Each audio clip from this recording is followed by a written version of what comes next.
Hey Dustin, I just thought I'd do this quick video for you that you asked for.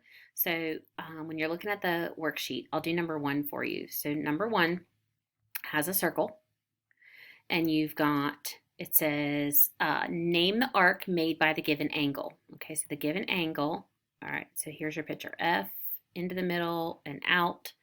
So you have an F up here, you have a Q in the middle, and you've got an E over here.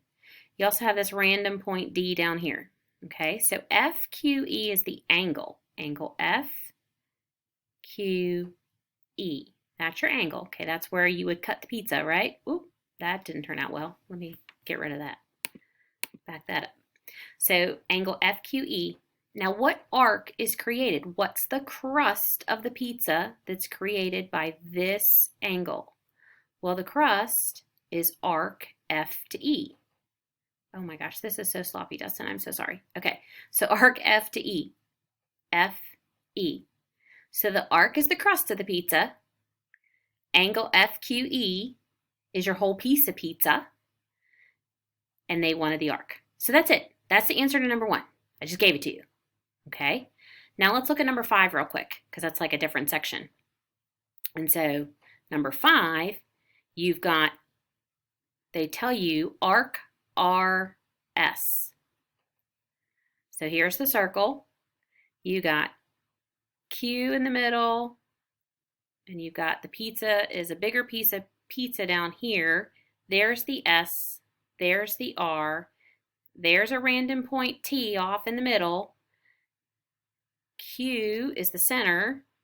And so if it's arc R to S, so you find R and go to S. That's the crust of the pizza.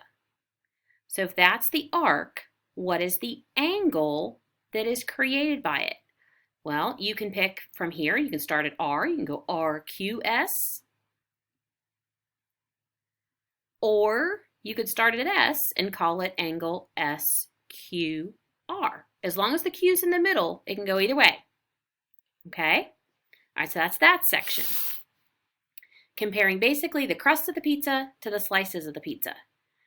Then let's jump to number 9, because that's kind of a different section there. So number 9, you've got some numbers now. You've got your whole pizza. You've got something in the middle. Don't know, there's a question mark there. But it says that this entire thing is 120 degrees. Okay, what they're saying is the crust right here. This arc measure is 120 degrees. Okay, so that arc measure is 120 degrees. That crust of the pizza. The question mark is inside. The angle measure matches the arc measure. So your angle measure is also 120 degrees. They are the same when it's a central angle. Now they give you extra information up here, this 155 that they tell you, that's just extra information. It's like there to confuse you. You don't even need it. So your answer for number 9 is simply the 120, because you wanted to know the central angle that matched up to the crust. Okay, and when you do number 10, they give you the central angle, you got to give the crust measure. But guess what? It's the same. All right? So I hope that helped. It's just less than 5 minutes, and I'm going to send this off to you now. All right, take it easy.